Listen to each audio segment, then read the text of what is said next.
반갑습니다. 송주준입니다. 검찰의 이재명에 대한 징역 2년 구형이 있고 난 뒤에 모두가 예상했던 것처럼 민주당이 지금 발작을 일으키고 있는데요. 일단 그 박상현 검사에 대해서도 탄핵 소추안을 통과시키겠다라는 것이고, 내달 또 2일이었나요? 탄핵 청문회까지도 지금 예정해 놓고 있는 상태입니다. 그 청문회 증인으로 지금 김성태랑 이화영을 부르겠다라고 하니까 진짜 개미친 짓거리를 하고 있죠, 그렇죠? 애당초 지금 이 대북 송금 문제에 대해 가지고 책임 검사인 박상현 검사를 탄핵 소추안을 통과시키는 근거도 아무것도 없습니다. 이미 구라라고 다 밝혀졌던 뭐 술자리 회유 논란 그거를 또 끌고 와가지고 그게 지금 탄핵 소추안에 적시가 되어 있는데 이게 진짜 나중에 대한민국 역사에서 얼마나 치욕스럽게 다시 이제 또 얘기가 나올지 한번 또 봐야 되겠죠. 근데 이제 그거를 가지고 통과시켰다라는 것도 코미디인데 지들이 지금 판사라고 생각하는지 이화영과 김성태를 불러다 놓고 대질신문하겠다라는 거잖아요. 정말 저는 이 부분에 대해 가지고 대한민국 판사들이 정말 우리가 이 부분에 대해서 소름 끼치게 느껴야 된다라고 봅니다. 그리고 동시에 정말 이재명에 대해 가지고 지금까지 봐주게 했던 판사들, 시간 끌기를 했던 판사들, 대장동, 백현동, 성남FC 그거 아직까지도 지금 분리선고하고 있지 않죠, 그렇죠? 정말 반성을 해야 된다. 이렇게 법원이 이재명에 대해서 봐주기를 해주면 해줄수록 이재명은 어떻게 반응하고 있는 겁니까? 이것 봐라, 아무 문제도 없네. 그러니까 지금 이런 개짓거리까지 하고 있는 거 아니에요. 살다가 국회에서 재판이 지금 진행 중인 피고인 두 사람을 갖다 불러다 앉혀놓고 대질신문한다는 얘기 들어보신 적이 있습니까? 이게 도대체 무슨 놈의 국회입니까? 이게 어떻게 국회죠? 완전히 그냥 파시즘 정당인 거 아닙니까? 그러면서 지금 민주당 관계자가 하는 얘기가 재판을 국회로 끌고 온 거에 대한 비판까지 감내하겠다. 하지만 그럼에도 불구하고 우리는 해야 되겠다. 왜? 신진우 부장판사에 관련된 그 재판이 잘못됐다라는 걸 알려야 되니까. 국회에서 지금 판사 역할까지 하겠다라고 대놓고 얘기하고 동시에 그 이유가 뭐라고까지도 얘기하는 거야. 신준호가 판결을 잘못 내렸으니까. 이화영에 대한 판결 자체를 잘못 내렸다라고 당당하게 지금 얘기하고 있는 이 말 같지도 않은 독재 국가라고 해야 되는 것이죠. 이 파시즘의 모습을 누가 만들어낸 겁니까? 이재명이 원칙적으로 만들어낸 거는 맞지만 더 근본적으로는 봐주게 했던 판사들이 진짜 반성을 해야 되는 겁니다. 백현동에 대한 거 다 끝났잖아요. 그럼 분리해가지고 선고해야죠. 왜 선고 안 합니까? 왜 분리 안 하고 있습니까? 백현동이랑 대장동이랑 성남FC랑 위례랑 4개가 지금 묶여있는 상태인데 그거 언제 도대체 1심 재판 결과 나오겠습니까? 이제서야 지금 대선 끝나고 난 다음에 4년 만에 백현동이 다 끝났다라고 한다면 대장동은 훨씬 더 큰데 어느 세월에 그게 지금 재판 결과 나오겠냐고요. 한성진 지금 판사가 맡고 있는 그 선거법 위반 문제 같은 경우도 11월 15일 날 이 모든 지금 장면을 한성진 부장판사가 보고 있을 거라고 믿습니다. 검찰 구형, 사법 시스템의 정당한 구형입니다. 근데 그것조차도 민주당이 받아들이지 못하다 보니까 검사에 대한 압박 요소로 두 가지 입법을 지금 더 만들어내고 박상현 검사를 탄핵시키고 같은 지금 동료 판사를 갖다가 공개적으로 모욕을 주는 거. 모욕도 이런 모욕이 어디 있겠냐고요. 네가 판결이 잘못됐으니까 우리가 지금 판사 역할을 하겠다라고 대놓고 민주당이 얘기하는데 이런 모욕스러운 일이 어디 있습니까, 사법부가.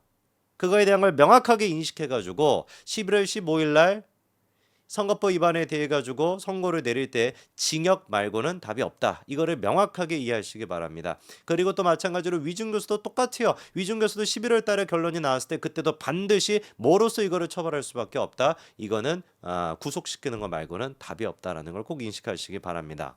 자, 우리가 지금 또 얘기를 해봐야 되는 건 민주당 쪽에서 믿는 구석이 있다라는 거였죠, 그렇죠? 그게 이제 이른바 권순일의 4년 전의 판결이라는 겁니다.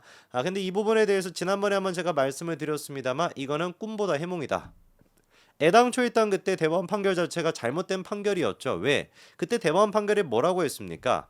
선거 과정에서도 어느 정도의 거짓말은 표현의 자유에 해당될 수 있다. 이 미친 말이 됩니까? 어느 정도의 거짓말이 표현의 자유에 어떻게 해당이 됩니까? 에? 이미 거짓말을 했다라는 것 자체가 표현의 자유에 안 들어가는 거죠. 선의의 거짓말이면 또 모르겠는데 이게 선입니까? 어디를 봐도 악의밖에 없는데.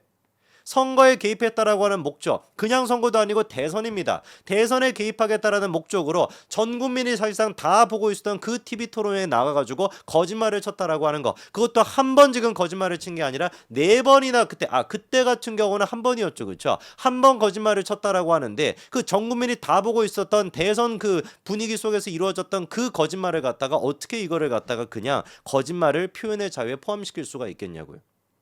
그때 이제 이재명이라고 하는 사람이 지방선거에서 2018년에 나와서 토론했었을 때 그 분위기가 어땠습니까? 민주당 내부적으로 이재명이 만약에 살아남게 된다면 이거 다음 차기 대권 후보가 된다. 그런 전국민적인 관심을 받고 있던 상황에서 토론했었는데 그게 어느 정도의 거짓말입니까? 그 내용도 친형을 강제 입원시켰냐라고 하는 거에 대해서 그거를 아니다라고 얘기했었는데 그것뿐만 아니라 역대급 발언이 또 있었죠. TV 토론은 선거 공보물과 같은 공식적인 공표 행위로 보기 어렵다. 여러분 그 선거 공보물 보세요? 요즘 뭐 보는 사람 있습니까?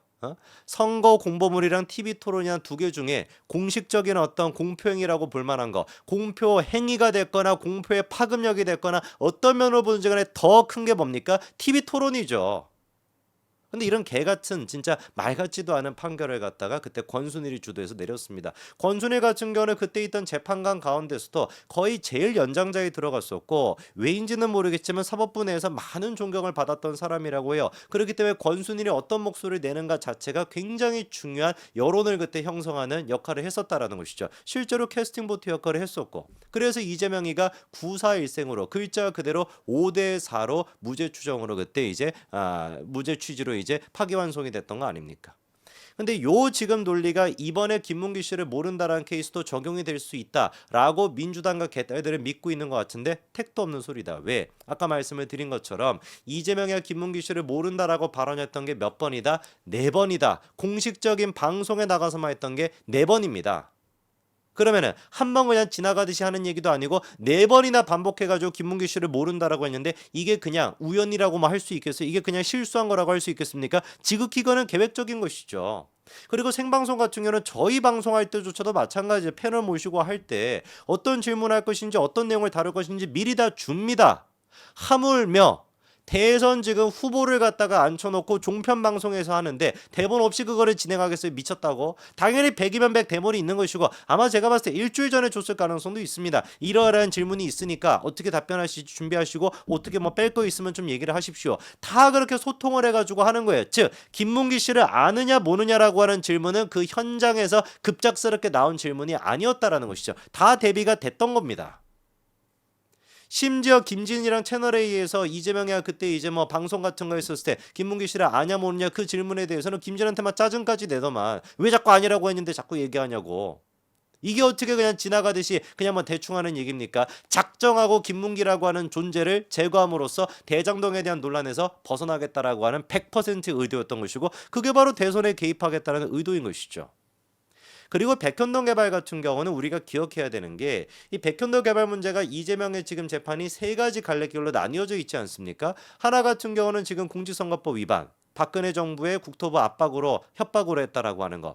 두 번째 같은 경우는 업무상 배임. 요게 이제 대장동, 백현동, 위례, 성남FC가 묶여 있는 그 재판인 것이고 세 번째가 이제 뭡니까? 김임석과 관련된 재판입니다.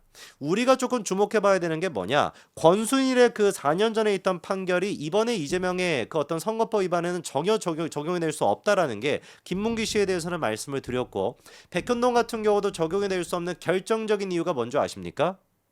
이미 김인섭을 통해 가지고 백현동 개발은 박근혜 정부의 국토부 압박으로 인한 것이 아니라 이재명이가 측근한테 이익을 주기 위해 가지고 이루어진 것이다 라고 하는 사실이 정바울과 김인섭의 재판을 통해서 확인이 되기 때문이에요.